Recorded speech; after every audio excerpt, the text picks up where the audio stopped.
শুভ দুপুর। আমি হচ্ছে যে কোথায় বসে আছি বলো তো? আমি বসে আছি তেঁতুল গাছের গোড়ায় এই দুপুরবেলায়, ভর দুপুরে, দুপুরে 1টা বাজে, আজান হইতেছে।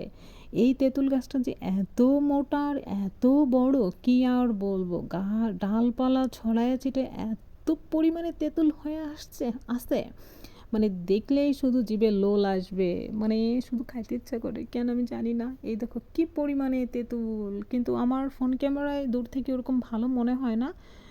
যতটুকু সম্ভব হয়েছে তোমাদের সঙ্গে শেয়ার করার চেষ্টা করেছি। দেখো কি পরিমাণে মোটা একটা তেঁতুল গাছ, বুঝছো? আর এখানে আমি ধ্যান ধরছি দুপুরে 1টার সময় আইসা, যে আল্লাহ, এখানে যদি কয়েকটা পাকা তেঁতুল পড়তো, এখানে বসে বসে আমি খেতে পারতাম, কি যে মজা লাগতো, কি যে ভালো লাগতো। ঠিক আছে, আমি তো তেঁতুল খেতে অনেক বেশি পছন্দ করি। তোমরা কারা তেঁতুল খেতে পছন্দ করো অবশ্যই একটু কমেন্টে জানায়ও, ঠিক আছে? আমার তো অনেক ভাল লাগে। এখানে আমি কি বলতেছিলাম, যে আমি এখন এখান দিয়ে তেঁতুল গাছে উঠতে পারবো। তো বলতেছিল যে তুমি কখনোই তেঁতুল গাছে উঠতে পারবে না। আমি বললাম যে চ্যালেঞ্জ নিও না, চ্যালেঞ্জ নিলে তুমি হেরে যাবে। আমি তেঁতুল গাছে কিন্তু শিওর উঠে যাব পিলপিল করে। মানে পিপিলি গাছ যেমন পিলপিল করে চলে না দলবদ্ধভাবে, আমার দলবদ্ধ লাগবে না, আমি একা একা পিলপিল করে উঠে যেতে পারবো, ঠিক আছে? আর আমি বলতেছিলাম যে পাকা তেঁতুল পড়বে, আর হচ্ছে যে আমি তো গাছে থাকবো, তাহলে খাবো খাবো কীভাবে? পরে বললাম যে না থাক, আমি নিচে ফেলবো না, আমি হচ্ছে যে উপরে বসেই তেঁতুল খাওয়া শুরু করব।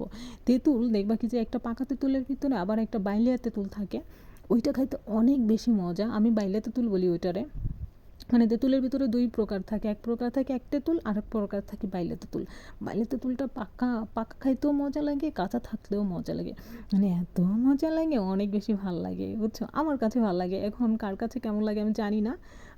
তোমাদের কাছে কেমন লাগে একটু জানাও তো। আমি এখন তেঁতুল গাছে উঠবো, তেঁতুল গাছে উঠে তেঁতুল পারবো। এই গাছটা ওঠার কোনো ব্যাপার না, শুধু একটু মানে প্রথম ধাপে উঠতে পারলে পরে হচ্ছে যে মোটা গাছ তো, মানে তাক তাক টাইপের আছে, মানে ওরকম আছে, একদম পিলপিল করে গাছের আগায় চলে যাওয়া যাবে। বুঝতে পারছো? তো বলতেছিল না সময়, খবরদার এই দুপুরবেলায় তোমার তেঁতুল গাছে ওঠা যাবে না। বললাম যে কেন ওঠা যাবে না, আমি তো উঠতে পারবো, আমি কিসে কম বলো? কেন উঠতে পারবো না?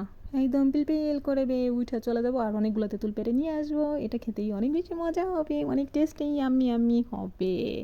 বুঝতে পারছো? এই যে আমি বলতেছিলাম এত মজা লাগবে। আর এই যে একটা মহিলা যাইতেছিল, উনি বলতেছিল এই সুমাইয়া, এই দুপুরবেলা তেঁতুল গাছে উঠো না, পইড়ে যাবা। বললাম যে না, উঠতেছি না, উনি যেহেতু মানা করলো আর উঠলাম না।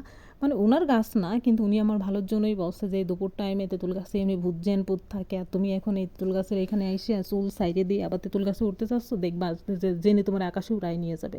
দেখছো, এটা যখন বলছে তখন আমি ভয় পাইছি, তখন আর আমি উঠি নেই। এখন এই যে দেখো আমার মনটা অনেক খারাপ হয়েছে, এজন্য আমি এখানে বসে আছি। তো বন্ধুরা, ভিডিওটা কেমন লাগলো অবশ্যই তোমরা কমেন্ট করে জানিও। টাটা, আল্লাহ হাফেজ, লাভ ইউ।